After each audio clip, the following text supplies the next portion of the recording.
What's up, everybody? This is One Man Gang OMG, and I'm here with my man Vanilla Gorilla. And you know what we're going to talk about on this podcast is a bunch of different things, but today we're going to stick with some '80s cartoons, and that's probably the direction the podcast is going to go in its entirety. You know, we will get off subject and talk about other things, but like I said, that's our main focus. So what's going on, man? Good, man. I'm gonna go a little deeper with some probably some '70s cartoons. I'm a little bit older. I know you can't tell, but you know, I'm a little bit older, so I'm gonna probably talk about a little bit of '70s and probably go into some toys, stuff like He-Man. He-Man obviously was a toy line that the cartoon came out of, so I'm getting into all that stuff. So. Yeah, bunch of He-Man as a kid too, man. My dad used to hustle pool back in the day, and I remember I was never allowed to go in the pool hole on 13th and Walnut Street, but every time my dad came out of it, he had a He-Man for me. So I used to ask him, "Hey, you going to play pool today, Dad?" So you get a toy. Yeah, you know, I don't know if you remember the toy store back in the day in Price's Corner. Yeah, that was Kitty's. No, I think one of them was Kitty World, one of them was Kitty City. Yeah, I think Kitty City was the one in Philly, though, right? Lionel Kitty City? I can't remember. Okay. But I know one looked like the Hall of Justice from... Yeah, that's the one. That is the one, yeah. It's the Staples now. Yeah, right there in Ellesmere. Yep, Staples. And, you know, that used to be the toy store, man. I mean, they had pretty much everything there, you know. Yeah, but, you know, I remember that store. It was huge. My dad stuck with the He-Man. They were probably the cheaper toys to get, so, you know. I remember the ceiling being really high in that place. Yeah. Like, it was just huge. Man, if y'all missed that, man, y'all didn't grow up around that time and never been to Kitty World, man, y'all missed the hell of a toy store. That's for sure. Yeah, anyway. we got my boy Book. Book just popped on. I know Book's my other comic cartoon guy, so I know he remembers. He remembers. Hey, Book, do you remember whether it was Kitty World or Kitty City? There you go. Yeah, Yeah, so, give us some insight, Book. So yeah, just so you gotta know, we're on Facebook Live also. So just drumming out some Friday afternoon cartoons and comic talk. Yeah, man. But listen, we was talking the other day, and you asked me a good question, man. You know, I figured we might start there, and the dog keep messing with me. We might start there and, you know, go on from there. But what was that question, you remember? So, I was thinking a really good question to start off is, what's the first cartoon you remember watching? Like the first one, and not watching, but something that you watched every day that you can remember sitting on the couch and just being like, wow, type of thing. So yeah, I remember when you asked me too. I had to really think deep. It's a hard question, man. Yeah, it's a hard question because you got to think back to 2, 3, 4 years old, and yeah, it's definitely a hard question. For sure, that, you know, and I don't know if this is the first one, but some of the earliest cartoons that I remember was Tom and Jerry was a big one, man. And you know, I didn't realize some things about Tom and Jerry until I got older. You know, and I'm not going to get into that right now, but the Jetsons was an early one for me. The Flintstones, pretty much any Hanna-Barbera cartoon that they used to run back in the day. Quick Draw, Looney Tunes, Looney Tunes as well, yeah. But I think I watched. I didn't care for as much as the side characters as I just cared, like when Bugs Bunny was on and he was either, you know, fighting with Daffy Duck, or Elmer Fudd was chasing him around, or Porky Pig was doing some stupid stuff. Right. You know, that type of thing. Yeah, Daffy was one of my favorites, man. You know, just rambling on, and him and Elmer Fudd were getting into, you know, remember when he used to shoot his bill around his face, yeah, you know. Or it would be upside down. And stuff like that. But which is extremely violent for today's standards. Like, that's probably why they don't show those, and you can only watch those on the internet, man. You got Ducks getting blasted in the face with a shotgun, and I think they also didn't they like redo them or something like that, or made a they just made they made newer versions. Same with Tom and Jerry. I think we talked about that the other day. How they made Tom and Jerry, they got away from a lot of the violence in Tom and Jerry, and made it so that, you know, Tom was friends with Jerry and Spike was friends with, and it just, you know, it wasn't the same. You know, I got kind of cheesy. You gotta like and remember Spike talking about Tom saying, "I'm gonna rip your limb from limb. If my son don't look how he used to, I'm gonna rip your limb from limb." Yeah, like that. Yeah, it's violent, but I mean, societal. Just man, by today's standards, the world's a lot more violent now with the nicer cartoons than it was when we were kids with the violent cartoons. And that might be, hey, we didn't want to get smacked in the face with a 2x4 or something. That shit looked like it hurt. Yeah, even speaking of that, it's the cartoons back then. Even though they had violence, weren't as suggestive as things are on TV now. You know what I mean? Like Right.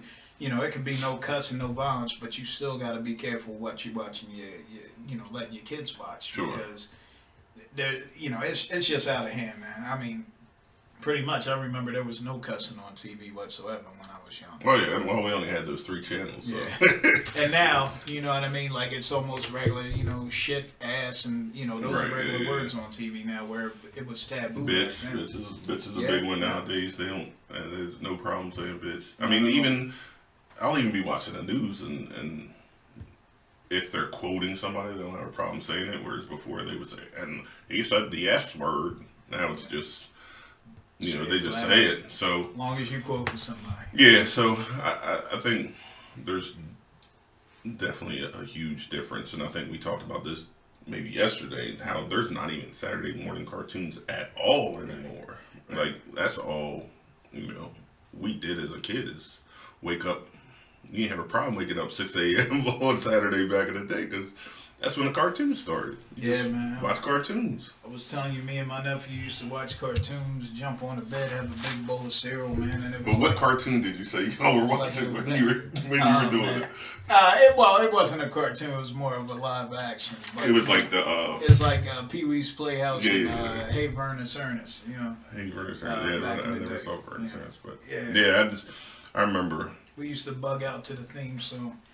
I remember, obviously I got brothers, so I remember there being a concerted effort to wake up first so you got the TV and you were able to watch what you wanted, because I had one brother that liked Scooby-Doo and I hated Scooby-Doo, sorry, but, I only liked Scooby-Doo when they had guest stars. I mean, that's the same thing with my brother Will, man. He, if he got a hold of the TV, that was a wrap for me. I was the youngest. Right, because there's no remote back then, right? Yeah, and if you didn't get it on the living room TV, you had to watch it in black and white. And watching cartoons in black and white isn't all that exciting. So. And there's no DVR. Like, now, you can miss your show and just DVR it and you good, but back then, ain't no DVR. Nah, Because yeah. you only got a remote. You had to fight for it back then. So yeah, I remember that. But anyway, let's get into what was the first cartoon that you thought.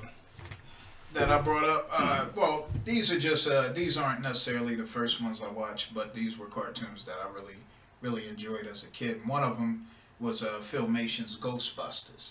Mm-hmm. Not to be confused with the real Ghostbusters, which was based off of the movie. Right. For those of y'all that didn't know, Filmation had a cartoon that started in I believe it was 1984, if I'm not mistaken, or 1986, and like I said, it was separate from the Ghostbusters movie, but what it was based off of, there was a show in 1975 called The Ghostbusters, and I didn't know this. And it was basically two, like, bumbling idiots with a gorilla, a guy dressed in a gorilla suit, and it was kind of off-the-wall comedy type of deal, Right. you know what I mean? More silly than it Yeah. was. I've never, like, watched it in depth, but I saw, like, part of a episode of it or what have you. So basically, what the cartoon is, it's based off of those two characters as their sons in the cartoon. And it's the same gorilla basically fighting with them. And there's a bad guy named Primeval. First of all, I'm sorry, their base is a haunted mansion, which is kind of weird. That Ghostbusters would live in a haunted mansion with, ghosts and stuff. Well, I think around the house. but I think even in Ghostbusters, they were in that fire hall that may have been haunted. Yeah. I think they had ghosts in there, or maybe it was Yeah, just they the had basement ghosts. or whatever. But Well, I don't know about the cartoon, because the real Ghostbusters cartoon I didn't watch. well, since then. the movie. Oh, Like, the in movie, yeah, they they had that. them trapped in a machine. Yeah. You know what I mean? Right, Whereas right. versus this, it seems like everything's just out. And one of my favorite things about it is, at first they would start off doing regular stuff, and then, they would be alerted of some kind of, thing going on with these ghosts or these bad guys who we'll get into later, and they would go through like this almost what do you call it, like assembly line type of deal, where they would strip them of their regular clothes and put their uniforms on them or whatever, and then it would send them down to their car. So it's almost like Batman, where they slide down the pole and they go from Bruce Wayne into Batman. Yeah, but their car was real cool because the car could adapt to. It looked like a T model Ford, the car. And it could adapt to any situation. So there was an episode. Almost a Transformer.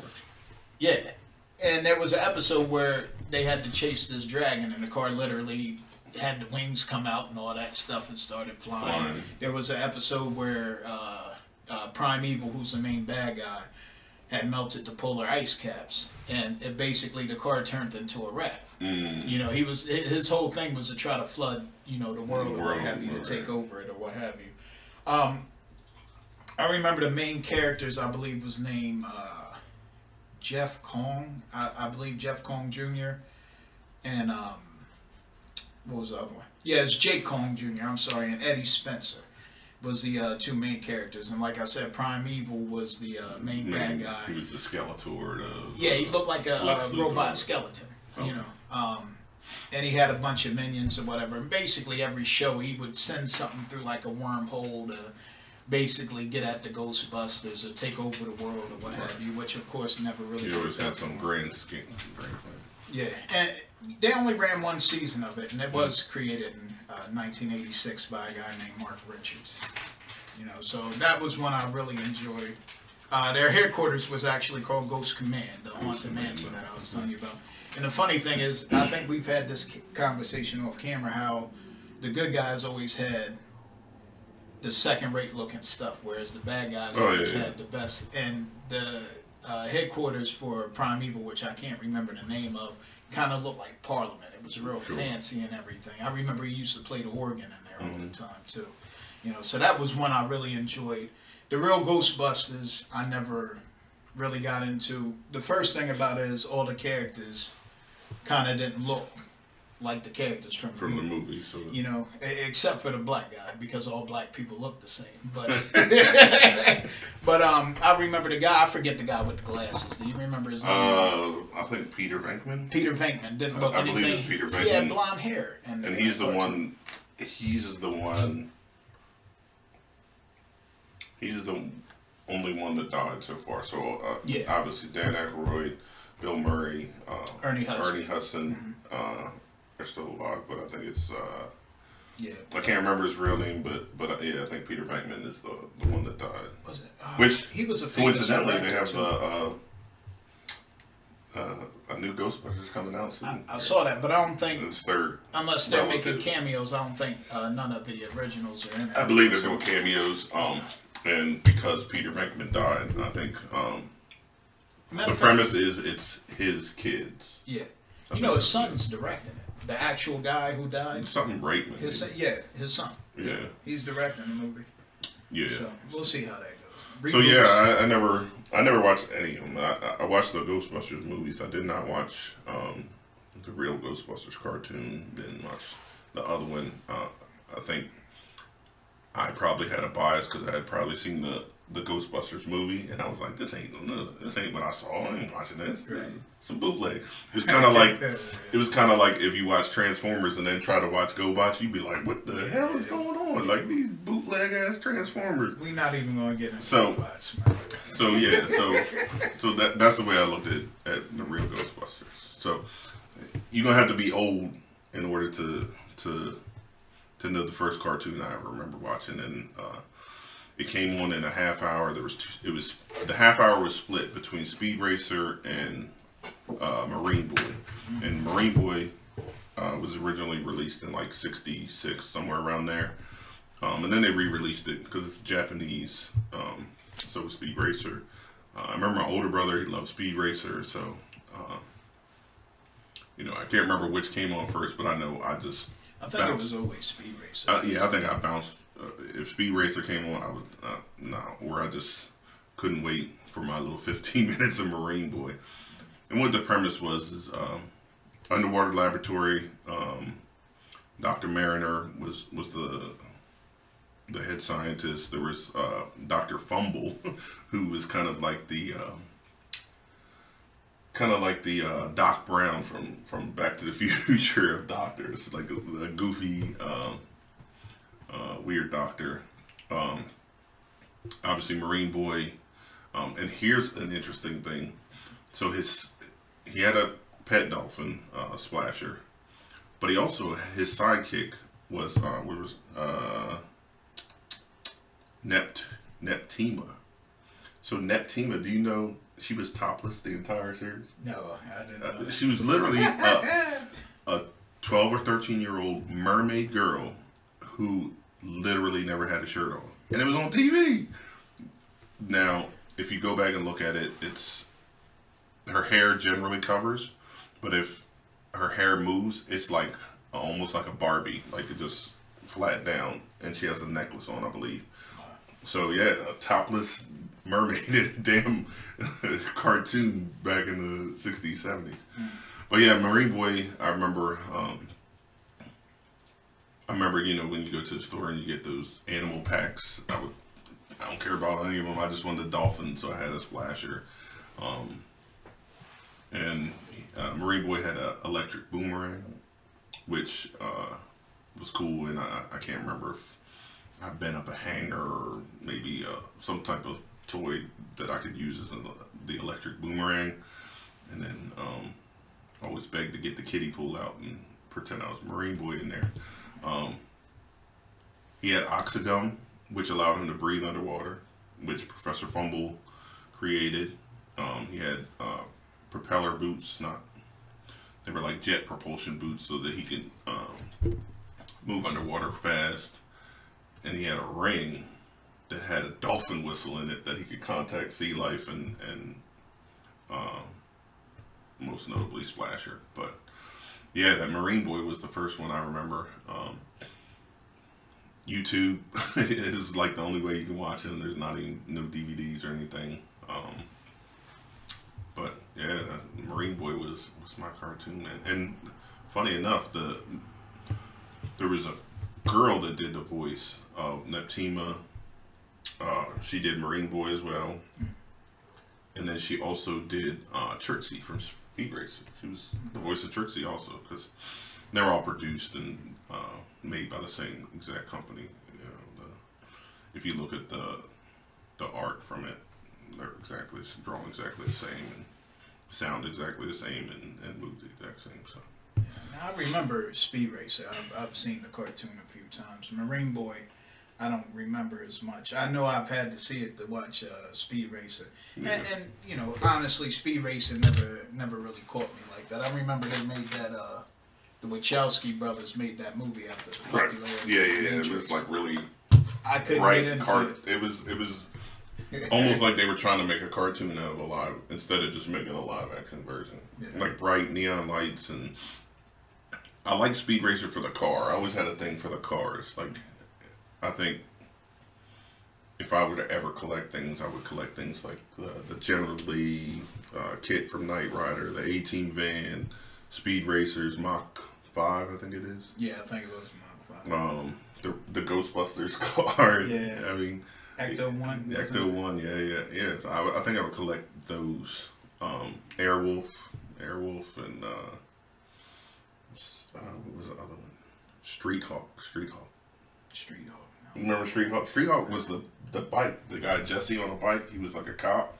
Got into an accident, and it was basically Knight Rider on a motorcycle. Yeah. So they had released like Knight Rider. Knight Rider became popular, and then the Airwolf, and then so they had a helicopter, the car, and they had a motorcycle. So yeah, he would hit the button, the turbo button on the bike, and the bike would go.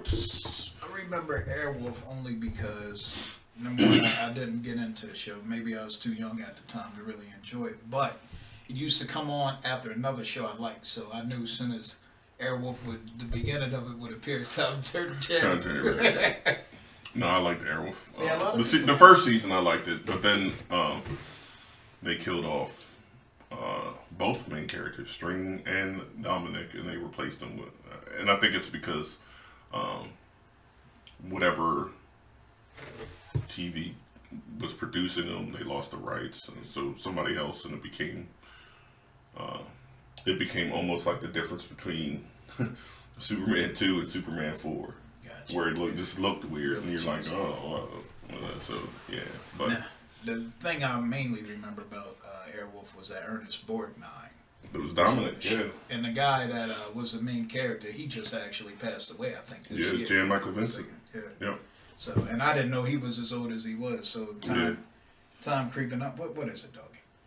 And he was, so yeah, that was the premise. Like his brother was lost in Vietnam, so they stole Airwolf, and in looking for his brother Sinjin, that's where they got into all their like little adventures and stuff. And then the final episode, or maybe the first episode of the second season, they actually found Sinjin and brought him back, and then some kind of way they got blown up in a different helicopter, something stupid like that. But then they just changed. Every show that changed, I stopped watching shows when they changed. Even the Cosby Show. When the Cosby Show got rid of the main kids and had the Raven Simone, they had the cousins and all that other stuff. Stop watching it. I just lost it. Anytime you change, even A-Team, who I loved, but once the A-Team changed to where they were working for the government, I kind of lost interest. They had the Hispanic dude come in, and they had the guy that gave him the orders and stuff. It just lost interest. So I'm not a big person in change. So I just stopped watching shows when they change. So. What else you got? Oh man, another one of my favorites coming up was Brave Star, which I never watched. Yeah. Oh, you never watched Brave Star? Never watched Brave Star. Man. Listen, Brave Star has a special place in my heart, man, because when I was younger, I was into the cartoon. My sister had just started working. Matter of fact, she was working at Roy Rogers down there on what's that, Pennsylvania Avenue, I think it is, either Pennsylvania or Delaware Avenue. I can't even remember ever being in the city as a kid, to be honest. Well, no, let me correct. Yeah. I went to Bancroft for 4, 5, and 6, and that was the limit to my experience in Wilmington. Yeah, well, that's also like considered like the north side. I grew up on the west side.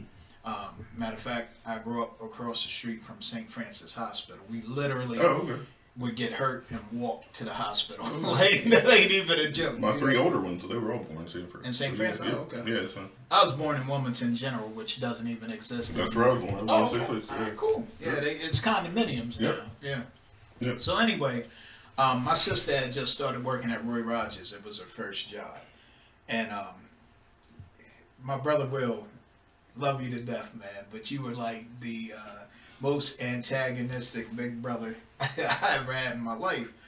And my sister, unbeknownst to me, you can say that because you got a couple older brothers. Yeah, so. well, yeah. Just for context, he has a couple of older brothers. So my sister, unbeknownst to me, had bought me some Brave Star toys. Now, these toys were not cheap at the time. I forget how much they were, but back then, they were considered expensive. Well, that's because they involved a lot. Like, I never watched it, but I know Brave Star had a cowboy hat. Yeah. He had the guns, the horse. Yep, 30, which wasn't really a horse, but yeah, they were actually involved. They were very in-depth toys, so there was a lot of moving parts to it. Not necessarily moving parts, but there was a lot of stuff that came with them, which obviously translates into money. So, my sister went out and bought me them, and she hid them in a suitcase. I don't know how my brother found out, but he did. And he's like, Mark, Mom bought you some toys. She put them in that suitcase. I was young. She said you could open them. So I'm like, word? So I go open it. As soon as I open it, ooh, you in trouble? Man, my mom was mad. My sister was mad. I thought she was going to take the toys back. She never did. She gave them to me. You remember which ones they were? Yeah, it was Brave Star, and it was one that had a shotgun. I forgot his name. But he would quick draw. His arm was a shotgun, so you would hit a button on him, his arm would come up or what have you. I think, if I remember correctly, I might be wrong about this, but I know there was a toy similar to this. I think they had, what do you call those things? Caps. The paper caps. That's probably it. Wow, Yeah, through the back of them. It would make the noise, but, you know, I got Brave Star right off the bat. As soon as I got those toys, they started coming down in price. Mm-hmm. And my dad bought me a whole bunch of them. So I almost had, like, the whole collection at one point. The little Buzz, I think, was the guy. The little, I think he was a deputy, if I'm not mistaken, you know. But basically the premise of Brave Star was that it was considered a space western. It ran from 87 to 88. It was one season, and it was the last of the actual Filmation cartoons ever made because they went bankrupt after that and they were done. But for some reason, Filmation cartoons were real good to me. So when you're done, I'm gonna tell you what the first cartoon after Filmation they made. Okay.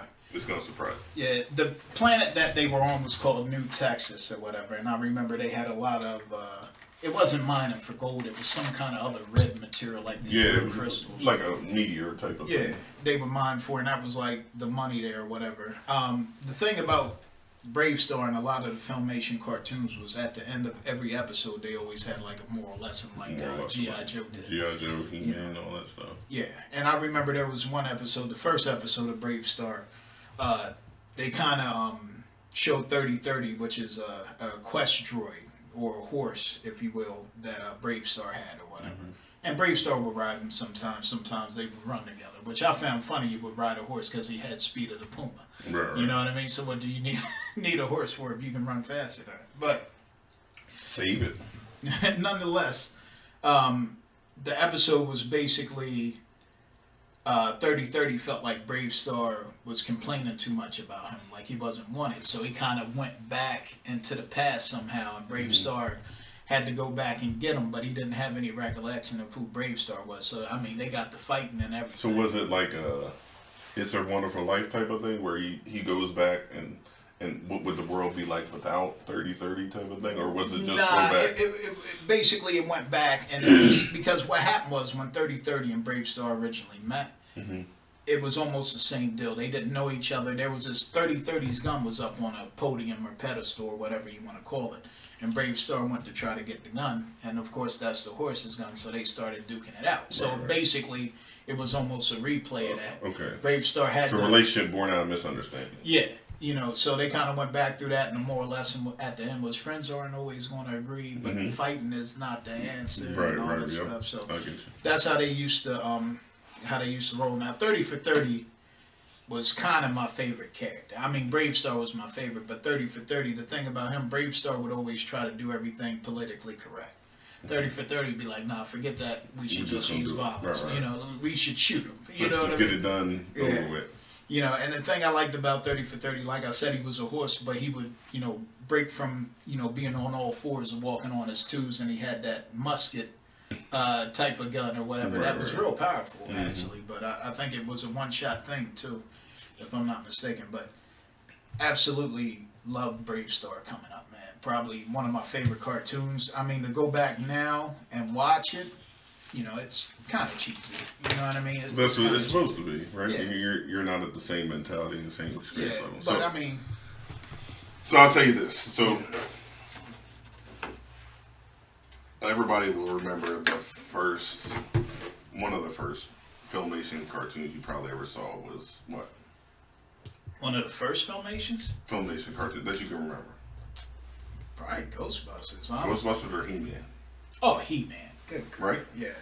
Yeah, so Filmation, you know, they would go do-do-do-do-do, ding. Yep. Every one. Yeah. By the power, you know that. So after Filmation was sold, this was the first first cartoon that the company that bought Filmation made. She-Ra. Oh. She-Ra's Filmation too. He-Man. There's a 1990 He-Man cartoon that has the same type of artwork. Oh, wow. That is used in Brave Star. So the characters are drawn similar to how Brave Star was drawn, and even copied it to the point where this He-Man wasn't on Eternia. This He-Man traveled to another planet to fight some type of aliens. Skeletor followed him to the planet and those are the only two characters from He-Man that appear: Skeletor and He-Man. Okay. There's no Teela. There's no, because he's not on Eternia anymore. Right. Okay. And speaking of He-Man, that's another cartoon. That's, we talked about that at the very beginning. That's a cartoon born out of a toy. So the toy line from Mattel came out before the cartoon. Yep. The toy line was so popular, they were like, hold on, hell with this, we're gonna make this a cartoon. Yeah. And so much stuff was born out of He-Man. After He-Man, there's obviously Thundercats, there's Silverhawks, there's all these group shows where they were all similar, and you can see they were kind of born out of, He-Man. If you go back and watch the original He-Mans, which are terrible to watch as an adult, trust me. Nostalgic, great.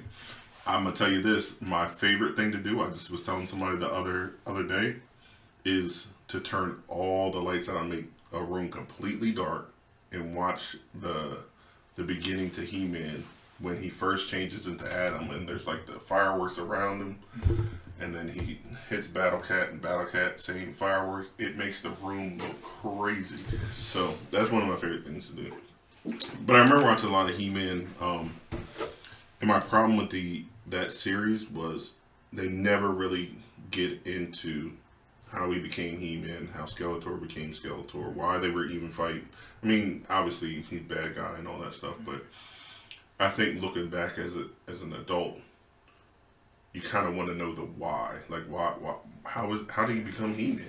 Like, everybody has an origin story. Everybody knows Clark Kent was Kal-El, Bruce Wayne's parents were shot, Spider-Man's uncle was killed. Everybody has an origin story, and it always bothered me that in He-Man, you never got an origin story other than the Sorceress. There was one episode where they went into detail about the Sorceress and how she became the Sorceress, and that she was Teela's mother, and Man-at-Arms just adopted her to keep her safe, and all that type of stuff.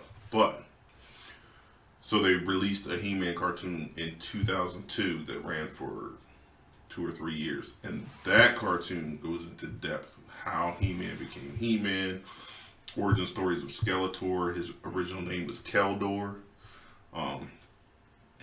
and I think Hordak, or I'm not sure if it was Hordak, but Hordak actually threw acid on his face, or some type of mystical spell that ate away his face. They had like Matrix-like action sequences where He-Man and Skeletor were fighting. He-Man's dad actually had the sword before him and was fighting Skeletor. Just origin stories that it went into detail. Good action, and then it expounded, and it started to involve Hordak. It went back in the final season to the main villains. It wasn't Skeletor, it wasn't Hordak, it was the Snake Men who lived under Eternia, and those were they were kind of dormant, and He-Man's grandfather, I believe, ended up banishing them and putting them, but it was just interesting how they did all that. The Snake Men, think G.I. Joe, the movie, where they went back to Cobra Law, and that's kind of how Cobra came from, Cobra Law stuff. But it was really cool. Got into a lot of stuff. You learned He-Man's mom came from Earth, and she was on like an astronaut or something, some Buck Rogers type thing, where she was an astronaut and her spaceship or whatever went through some crazy wormhole or got lost in space, and she crash landed on Eternia, met He-Man's dad, and boom, they had She-Ra and that. Speaking of He-Man, if anybody is a collector of old toys or what have you, I don't know if you guys know where the Booth Corners Farmers Market is in PA. It's right over the state line. Google. 202. Yeah, Google it. They have a store down there. They have a bunch of He-Man. None of them are packaged. None of them are brand new. So they're loose. Yeah, they're loose. So if you collect them, I mean, they have a lot of them. And then... so Booth's Farmers Market, you guys owe us some money for the plug. Not only there, I know that FYE, they've done a reproduction of the old ones, but I only seen Skeletor and He-Man. They're about $20 a piece. So I've seen them online. And those are good to have as an adult because you're not going to open and play with them. I don't care if it's a reproduction. Like I think I told y'all, I went. It was probably 10 years ago now, but I got the re-released Optimus Prime because as a kid I always wanted Optimus Prime. Everybody did. So I was as a grown up, I was like, I'm gonna give me Optimus Prime. And of course, I had kids and they destroyed all my toys. I had one Transformer coming up. I had Jazz, and that was my favorite Transformer until they came out with the movie with Shia LaBeouf. Mm-hmm. And Jazz got ripped apart by Megatron that easy. I don't know if you remember that scene. I wasn't very into those movies, but yeah, I like Jazz. I like Ironhide a lot. Yeah. But yeah, Optimus was always, just that voice, Peter Cullen voice. I am glad that they brought it back for the movies to do the voice. I think he did Megatron in the movies as well. No, but yeah, I'm not sure. But yeah, I think there's nothing wrong with re-releases. The Millennium Falcon, original one that came out in 1980, 1979, something like that. That was my absolute favorite toy of all time. I think the top came off, the cockpit opened up, had the landing gears, and I remember when I was married, my now ex-wife, she would always ask me, "What do you want for Christmas? What do you want for Christmas? What do you want for Christmas?" And I was like, I don't care. I'm into Christmas. I don't care. Excuse me. And I remember when they remastered them and re-released the original trilogy way back when, whatever. They started re-releasing the toys. They had the X-Wing. They had some of the Kenner style toys, and they had the Millennium Falcon. And this was cooler than the one that I had as a kid because you press the buttons, it made shooting sounds, and the whole back of it, when they hit light speed, the whole back of it lit up. So, and it made the little or whatever the noise was. But yeah, that's the only thing I ever remember asking for Christmas as a grown up is when they re-released that. And of course, again, my kids tore that up too. Another note about He-Man as well. I don't know if you know that they came out with it like a second brand. If you remember, the original He-Man only moved. Yeah. Well, they came out with ones where they moved the needle too. I saw those at a Comic-Con I went to in New York some years ago with a buddy of mine, and those were super expensive. They had ones like Twisto or something. Twisto was, or Cyclone. I don't know. Cyclone, yeah. He would spin around. Yeah. It was. I actually had Cyclone. I had almost everything. It was that line where they started, again, they changed and they went from the base characters of Triclops, Beastman, Many Faces, who was the other one? Merman. And then they started expanding and they had, the toys got a little more, they had like the Lobster. Yes. With the lobster claw, Fisto with the big fist. I He had was a good Fisto, guy. yeah. Moss Man, who had you feel Moss Man. Green. He felt like it was felt. Actually, it was felt. Wasn't he partly felt the orange one? I can't remember his. There was an orange one later on. I kind of had lost interest by then, but I do remember the toys. There was younger kids in the neighborhood that were still into He-Man, and they would get the toys, and I would see it. There was the karate guy with the big karate chop. Yes, the samurai bald on top and all that. Yeah, man, they had a whole bunch of them. Mechaneck wasn't in. I think Mechaneck was in the first group because he was in the cartoon. Mechaneck was a bump. Mechaneck was the guy that his neck extended up. Oh, okay. I'm thinking about the short, chubby guy, the Ram guy. Oh, there was Ram Man. Ram Man. Okay. Ram Man. Yeah. And Ram Man talked. He-Man. He talked like he was somebody that ran around and rammed his head into things. And stuff, right? So yeah, Ram Man was original. Ram Man didn't have feet. He just was hard plastic. Yep. And you smash him down, and he would pop up. But his legs weren't separated. It was just hard plastic, and basically it probably was like a spring right inside those legs. That popped him up. You know who was one of my favorite characters? I don't remember his name, but he's basically like the Falcon. He could fly and all Stratos. that. I always wanted him. Never had him. That's one of the He-Men I never had. Stratos had a whole. He wasn't the only one of his kind. They actually didn't live in Eternia. They lived above Eternia or something like that, and like it was almost like a nest island type of thing. But yeah, Stratos. Yeah. Stratos had, I think, a chair. I want to say he had a chair, that like a floating chair that he sat in, and this was in the older, well, the newer 2002. They went into detail with Stratos. Okay.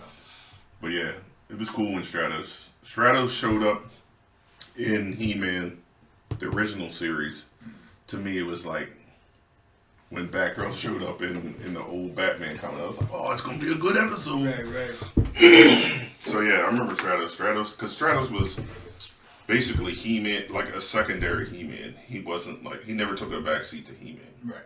Like, whereas all the other ones followed him, Stratos was like kind of on par with He-Man, where he didn't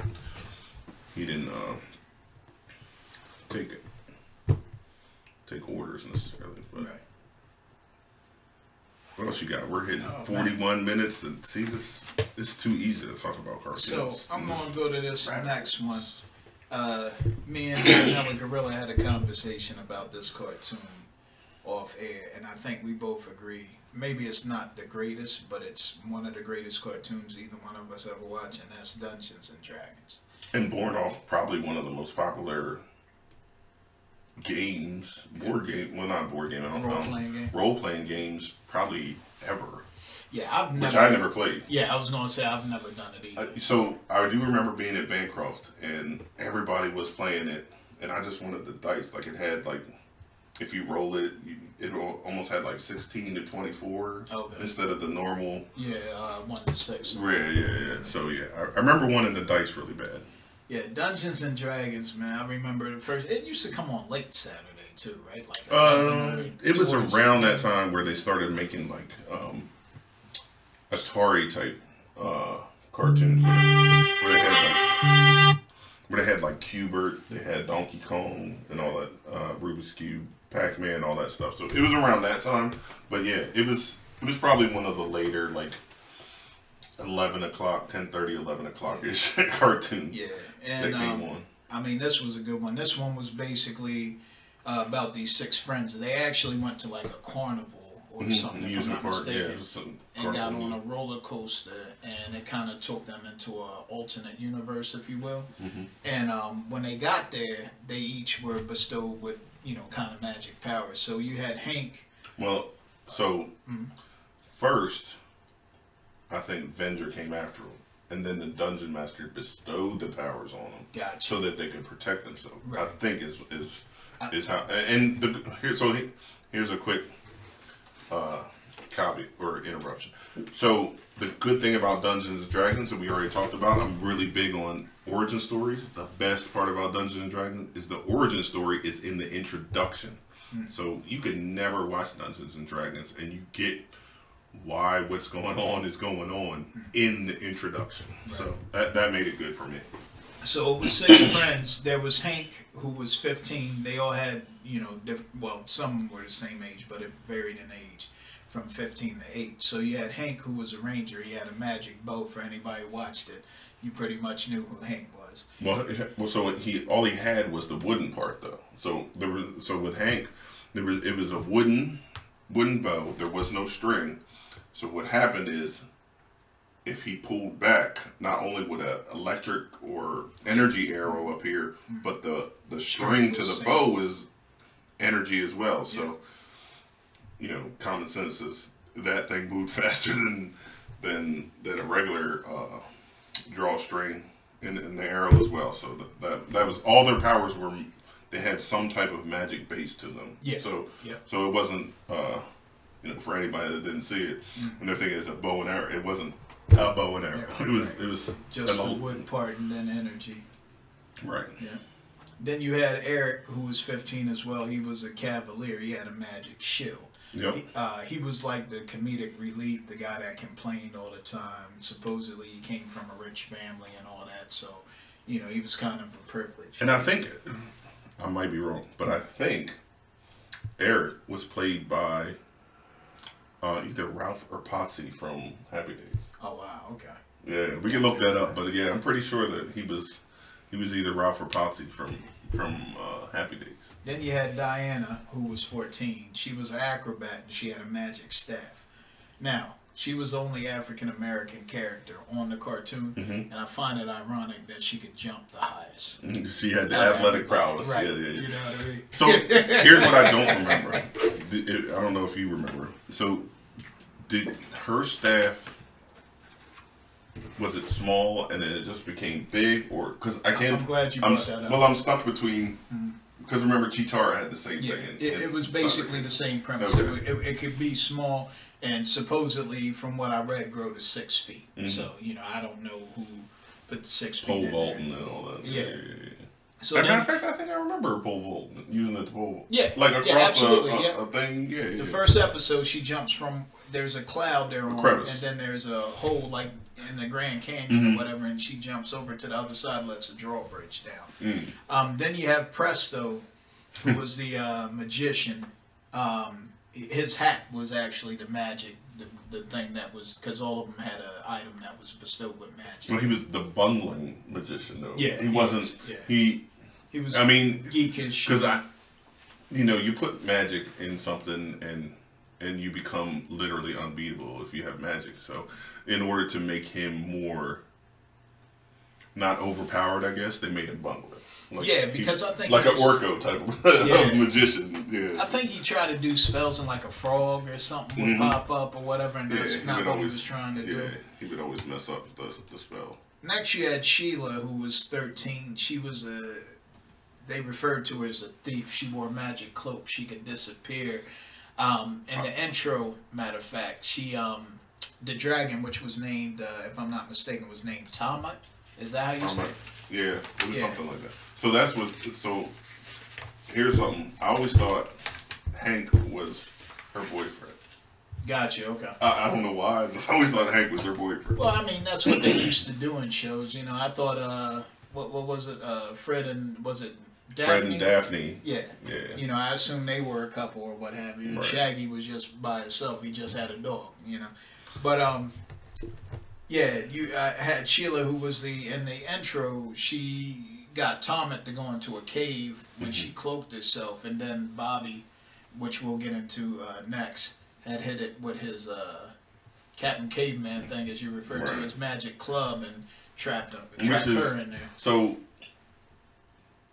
in modern times, I don't think you're a Harry Potter fan, but in Harry Potter they have the cloak of invisibility, and that's literally what she had. The same thing. She had the cloak, like a cloak of invisibility. So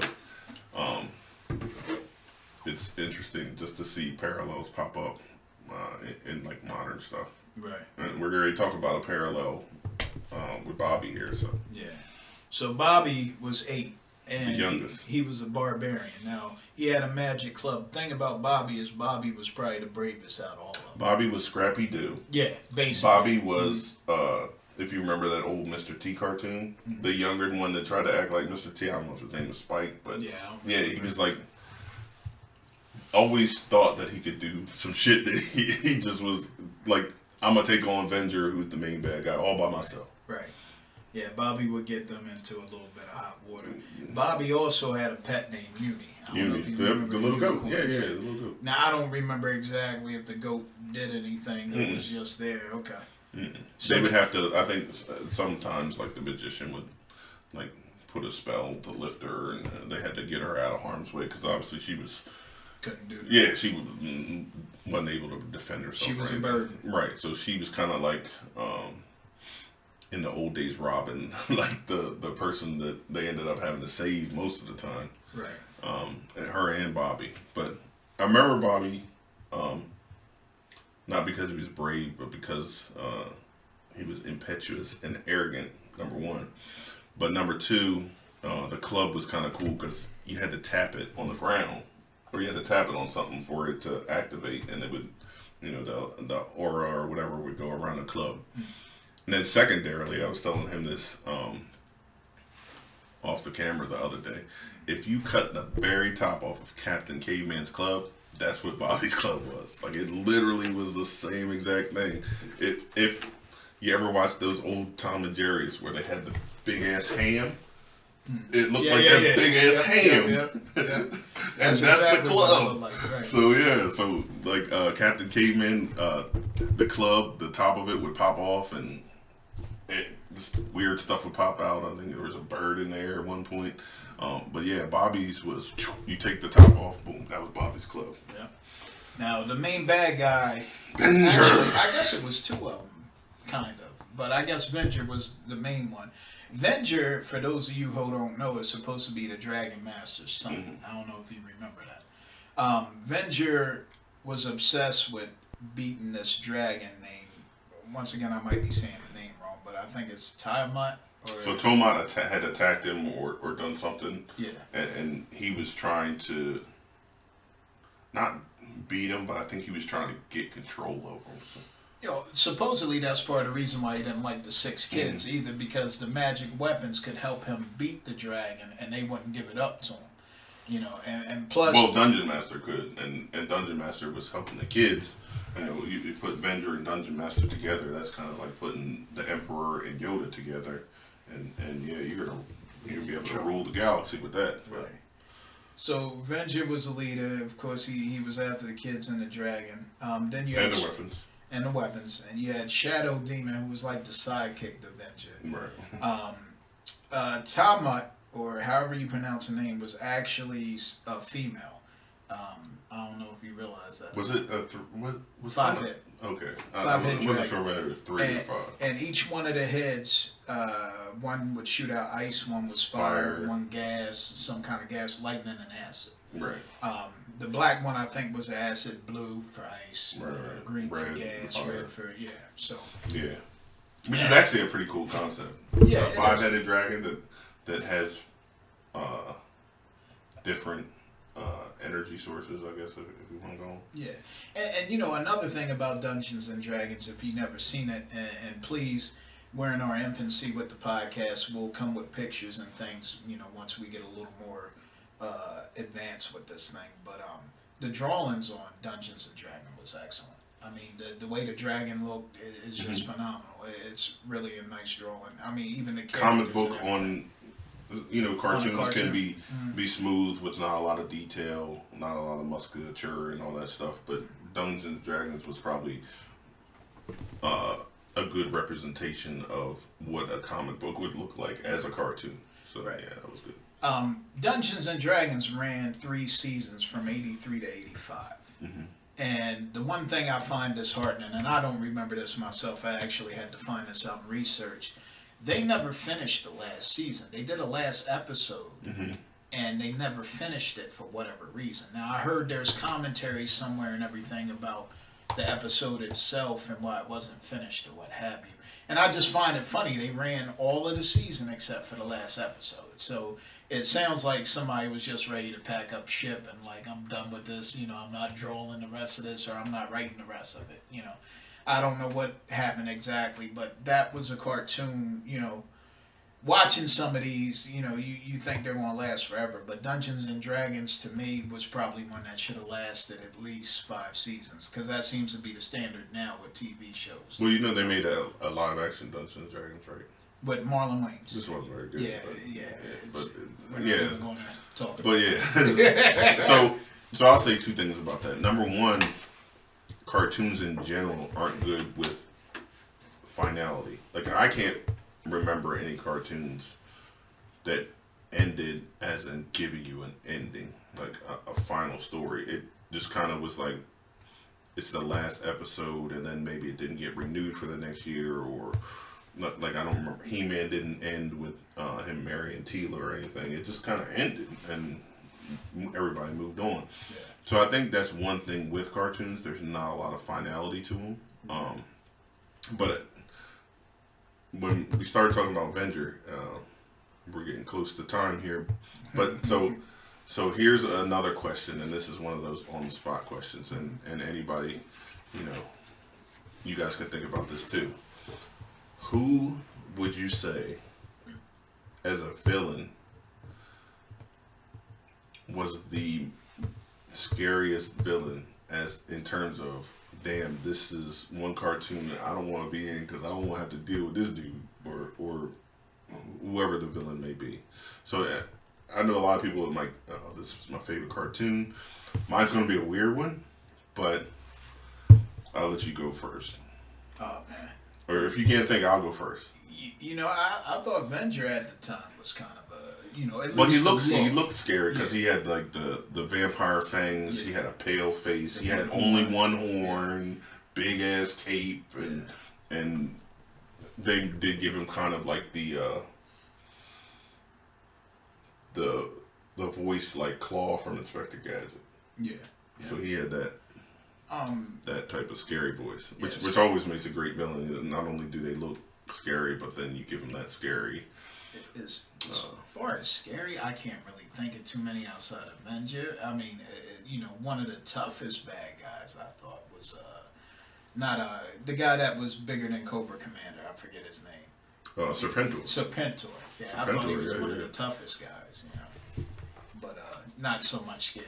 Well, that was in the yeah. I don't think I watched G.I. Joe when they changed. I think I had stopped at the movie where they had Globula and Nemesis Enforcer. And one of my favorite theme songs in a cartoon ever is the beginning of the G.I. Joe movie. I love that song. Ding, ding, ding, ding, ding, ding.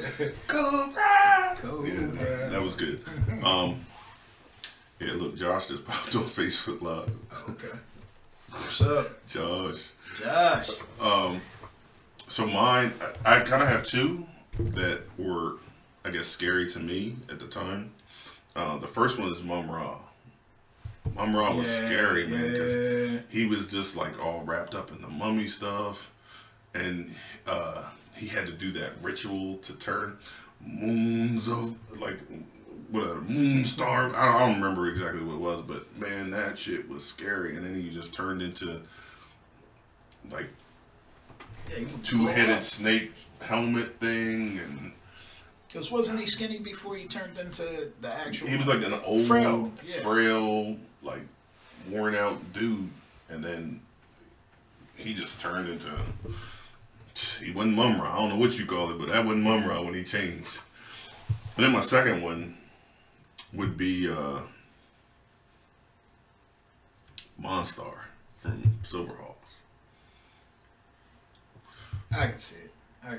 He said, "Give me the might, give me the muscle, the menace of Monstar." And then he was another one. He changed. Like he was one way, and then he changed. And I don't know, for some reason, that shit just scares the shit. Like I got goosebumps. That for some reason, when the villain can change, it just scares me. Like Skeletor was always Skeletor. Cobra Commander was always Cobra Commander. Venger was always Venger. Right. But man, when they went from one thing to a whole different, like they were bad, and then they went to a whole other level of bad. Like God damn, like he wasn't bad enough. So those would be my two. Monstar and Mum-Ra were very scary. Speaking of Silverhawks, I remember when I was younger. I think it was when Value City first opened up, which doesn't exist anymore. And some of y'all might be too young for Value City. This was the one in the not the Christiana Mall, Tri-State Mall. Oh, okay. They had one there. Okay. And bought the Silverhawks toys. I've never been so disappointed in toys in my life. Have you ever had one? A Silverhawks toy? I had one. And yeah, they were very rigid. I had the cowboy. The best thing about it was the hat. I had the main dude. I can't remember his name, and I don't remember. But when they went into action, they had a shield that would come down. I don't think the shield came down. On no, not at all. So that shield looked dope. The shield, the wings that they had, I think they were just stuck like that. Yeah, they just were like out. Well, the cowboy didn't have wings, so it didn't matter. So he had a guitar he wrote. So they were literally just stuck that way. So I don't know. Yeah, it wasn't the most mobile actions, but I mean, I think a lot of them were like that. I think if you ever had the WWF wrestlers. Oh, they, yeah, they didn't rubber. move. They were all rigid. They all were posed like that. They were all rigid. Thundercats were pretty rigid.